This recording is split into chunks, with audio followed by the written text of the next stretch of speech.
Hello everyone, this is Nash, and today I'd like to share something about believers being the salt and being seasoned.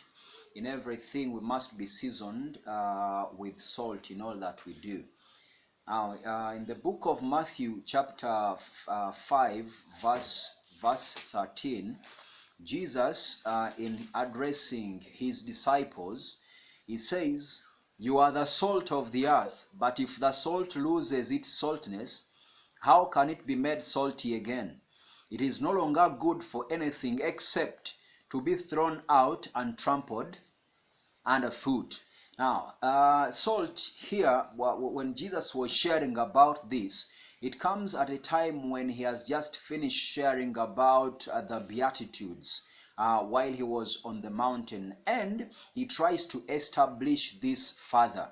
But salt played a significant role way back in the Old Testament, and that's why it was easier for the people, the disciples, and those that were listening to Jesus to get an understanding. Now, in Israel, salt was mainly mined in the Dead Sea Scroll cliffs of Jabal Usdam. And the process of mining of salt takes some time, because it involves evaporation, creating the evaporates, and later on we get the salt. But most of the salt here, as Ezekiel tells us, were used to come from the marshes. But most of this salt was so impure. However, there is a significant attachment when we look at salt in the Old Testament. Now, salt was very important in terms of seasoning foods. Salt was used by the people of the Old Testament to preserve food. Salt was also used to disinfect wounds and also some of the woods. Salt was also used in establishing the covenant. Now, when we look at 2 Chronicles chapter 13 verse 5, the salt is manifested in establishing the covenant. Now, salt was also important when it came to sacrifices and offerings. And Leviticus chapter 2 verse 13 says, "Season all your grain offerings with salt. Do not leave the salt of the covenant of your God out of your grain offerings, and add salt to all your offerings." So salt was very important in offerings and sacrifices. It meant a lot.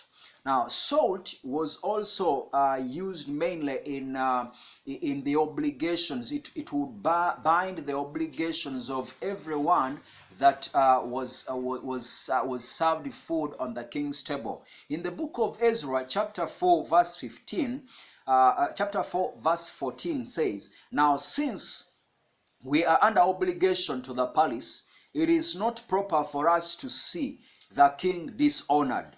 We are sending this message to inform the king." Why? Because they were sending the message to inform the king simply because they were obliged to be able to give the king information, since they had now entered that covenant with the king over the issues of salt. Now, when we look at the Roman people, now Roman soldiers were paid using salt. And actually this word that we call salary comes from what we call from salt. So most of the workers were paid using salt.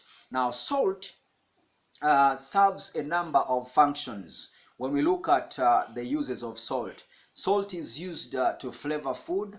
It can draw water out of food. It can be used to cure and preserve food. Salt is also a disinfectant of wounds. When you put salt in warm water, it is used to disinfect the wounds. Then salt also can help to make the bones strong. However, when you apply salt to plants, excessive salt can lead to death and drying of most of these plants. Now, when Jesus was addressing the disciples during his time in the book of Matthew, it meant a lot of meaning to them when we look at the issue of salt. But at the same time, as believers, we also have lessons to learn from this. Now, what do we learn? As believers, we must be in position to be the salt of the world. We must continue to be seasoned in everything we do with salt so we can be relevant. Now, what are some of the things we learn? As Mark chapter 9 verse 50 says here, now salt is good, but if it loses its saltiness, how can you make it salty again? Have salt among yourselves and be at peace with each other.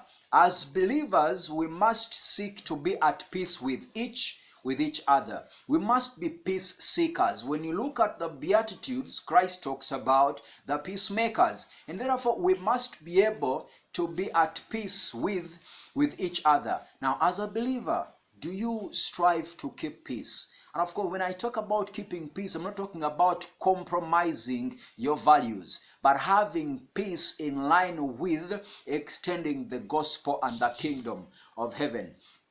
Now, in the book of Colossians chapter 4, verses number 6, the Bible says, let your conversation be always full of grace, seasoned with salt, so that you may know how to answer everyone. Now, we must be salt. We must manifest the saltness to the world by preservation in our conversation. Now, what conversation do you hold as a believer each time you're sitting with a friend? While you're in church, what is your conversation? Now, here we are looking at being seasoned in conversation, not gossiping, because gossiping is not a character of believers called to be the salt. No, we have been called to be seasoned, to be salt in everything, our conversation. Gossiping destroys. And now Ephesians puts emphasis on this. Do not let any unwholesome talk come out of your mouth, but what is helpful for building others up according to their needs, that it may benefit them. Now, as a believer, we should not let any unwholesome talk come out of us. What kind of talk comes out of you?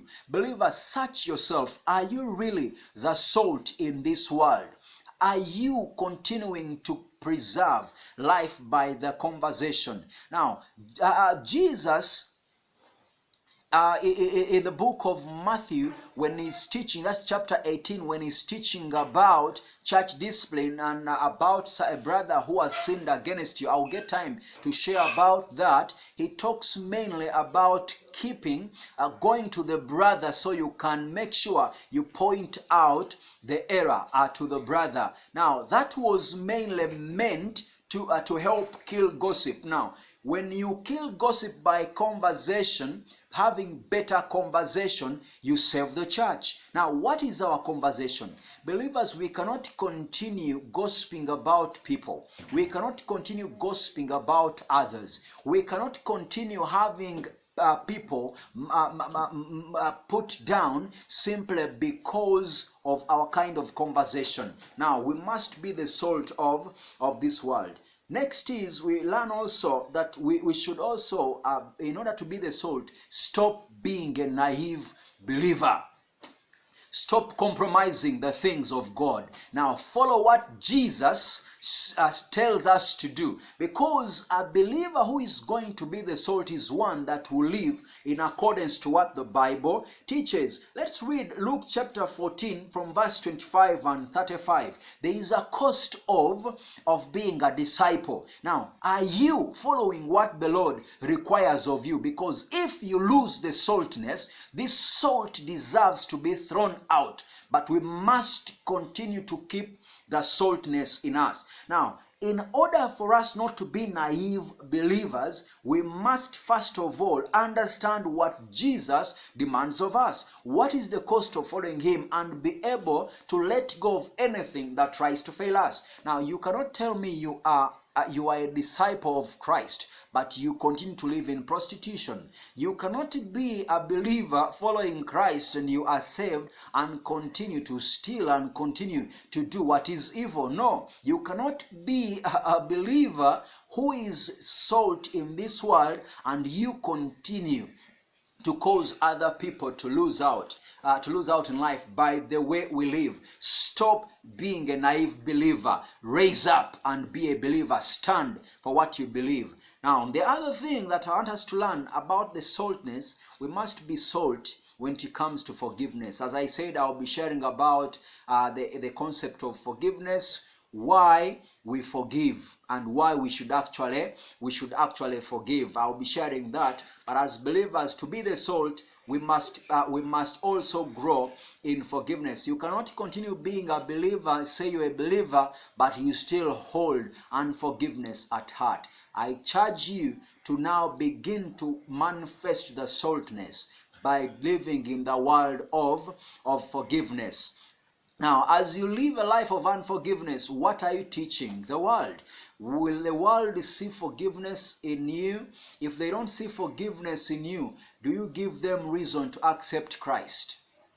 So let us learn to forgive and then be the salt. Now, one other thing I want to share about here as I close is that, one, salt creates thirst. When there's a lot of salt, people can be thirsty to drink more water. Now, as believers in this world, our life we live must be able to create a lot of thirst in the lives of unbelievers so they can crave more for the things of the kingdom of heaven. Now, does our life we live out there cause people to desire to know God more? Does how we live and conduct ourselves out there make people to desire to know the God who saved you? Believers, I charge every one of you, raise up and be the salt of the world. In your prayer life, be the salt. In your family, be the salt. In your marriage, be the salt. In school, be the salt. In the community, be the salt.